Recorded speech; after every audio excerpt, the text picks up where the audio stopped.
What's going on, everybody? This is MDENT313, and I'm back at y'all with another one. Listen, I got something on my mind that I want to talk about in regards to the NFL, right? Particularly the rookie quarterbacks, right?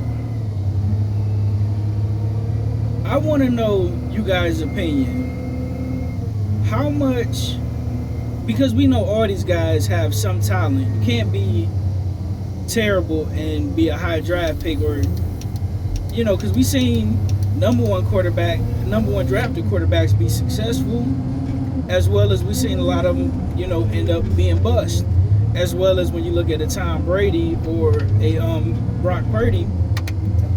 We see them guys be the last pick of the draft or go late in the draft and turn around and have phenomenal careers. What I want to know is how much of it is talent, mindset, and coaching, right? Because when you look at this particular draft, right, we have 5 quarterbacks go in the draft. The only reason why I didn't put Michael Penix on there is because Michael Penix just got his first start because he had to sit behind Kirk Cousins, as well as J.J. McCarthy. Well, technically 6 quarterbacks, excuse me. And J.J. McCarthy, we didn't get a chance to see him play in Minnesota because unfortunately he was injured in training camp. Sam Darnold got the start, and the rest is history. Minnesota is sitting at 13-2, I believe, right? Now, when you're talking about the rookie quarterbacks that is playing, Caleb Williams was the number one. He was the consensus overall pick. I heard a couple of analysts say that they believe that Jayden Daniels was better, but the majority of people all across this country had Caleb Williams as the number one overall pick. When we talk about Bo Nix was supposed to be like, he'll be decent, but we don't know. We'll have to wait and see. And Drake May, prior to Jayden Daniels exploding, Drake May was supposed to be the number 2 or the consensus number 2 overall pick. But after the season that Jayden Daniels had, everybody said that, they felt like Drake May regressed and Jayden Daniels made such an improvement that they ended up putting Jayden Daniels over Drake May. But, originally Drake May was supposed to be the consensus number 2. But the crazy thing about it is all these guys seem to be flourishing and coming along nicely, except the consensus number 1 overall pick and Caleb Williams, right? In addition to that, Caleb Williams on paper had clearly the best team out of all of them. He was already going into a team with a number 1 stacked defense. He had at least a number 3 or 4 tight end in the league in Cole Kmet. Already a number 1 wide receiver in DJ Moore. They drafted Rome Odunze, who was the consensus number 3 over best wide receiver behind Marvin Harrison Jr. and Malik Neighbors.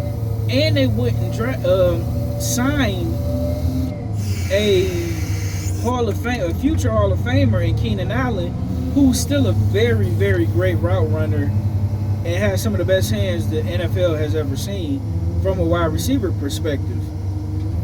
Now, has his offensive line been the best? No, but it hasn't been the worst either.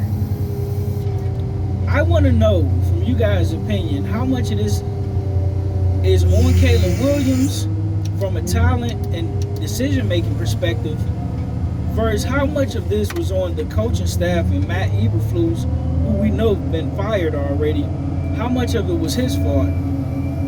Because listen, I didn't expect Jayden Daniels. I expected him to be solid, but I didn't expect Washington to be in the playoffs. I knew that when it came to Denver didn't really have any quarterbacks, so I knew that Bo Nix was 9 times out of 10, he was going to get the start. Plus, he played well in the preseason, but I didn't expect for the Denver Broncos to be in the playoff hunt as well. Now, when it comes to Drake May, we knew that New England had potentially one of the worst rosters in the NFL, but their defense seemed to play very well, just like Denver's defense. But Drake May has actually come along pretty nicely, right? And his offense, if you look at all the rookie quarterbacks, I don't care whether it's Michael Penix, J.J. McCarthy, who obviously didn't play, Caleb Williams, Jaden Daniels, and Drake May and Michael Penix. Drake May by far has the worst offensive skill position at every level, whether it's running back, wide receiver, tight end. He has the worst skill position players out of all the rookies, right? Second to that, Bo Nix has the second worst skill position talent around him. Then I would say followed by Jaden Daniels, followed by Michael Penix, followed by, I would say, Caleb Williams, and then J.J. McCarthy, but I can't count McCarthy because he didn't play. But J.J. McCarthy, Caleb Williams, and Jaden Daniels had the best, skill position. And Michael Penix, I would go a close fourth, because when you look at Kyle Pitts, Drake London, and Mooney, they've been playing lights out, right? So Caleb Williams, he was in the best overall, because he even had a Pro Bowl caliber running back in DeAndre Swift. So he had the most likely opportunity to not only be the rookie of the year, but also to make the playoffs, and he has failed at every turn. I mean, he's taken 67 sacks. Can't completely blame him. Got to blame the offensive line as well. Got to get him 50%. Got to get offensive line 50%. But Caleb Williams is holding on to the ball too long. He's missing wide open targets. Just making poor decisions. He hasn't had the success running the ball like Jaden Daniels has had, or Drake May. He hasn't had the success running the ball like both of those guys have. And from a decision-making standpoint, he isn't making better decisions with the football than Bo Nix. So how much blame should be placed on the coaching versus should be placed on Caleb Williams? I'm going to say this.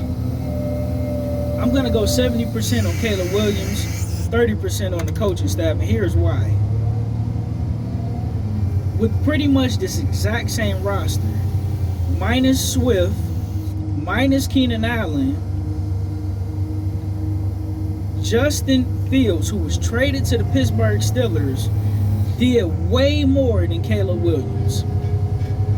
And I told everybody who would listen, particularly my co-workers, because my buddy, he's a diehard Caleb Williams fan. I told him that Justin Fields is a overall better quarterback than Caleb Williams.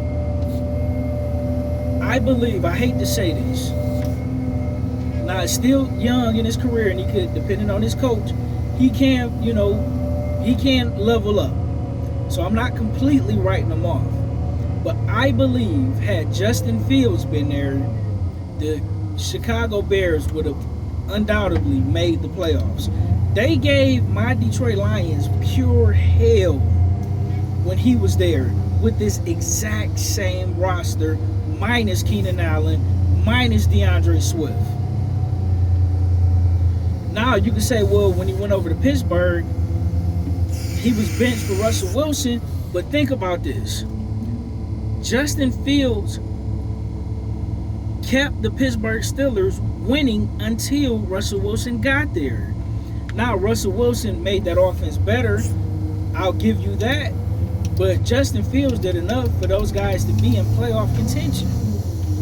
Caleb Williams, with the same exact roster that Justin Fields had, who was supposed to be a by far better quarterback, who they got rid of Justin Fields to draft Caleb Williams, have done absolutely nothing with the same roster. I'm putting the blame 70% on Caleb Williams. Now, I will say this, and I just did a video talking about this. If Pete Carroll becomes the head coach of the Bears, you will see a drastic difference in the Chicago Bears. And they will be a playoff team. But I'm telling you right now, if they do not get Pete Carroll and they get anybody else, I do not believe that Caleb Williams will be that guy. Not to say that he won't be productive and not to say that he won't be solid. He will not be the Caleb Williams that he could be and that everybody believed for him to be. And I'm going to go out on the limb and say this. I don't think that Caleb Williams will even have a better career than Bryce Young. I said it here and I stand by it. Let me know what you think in the comment section. Like, share, and subscribe. And I'm out. Peace.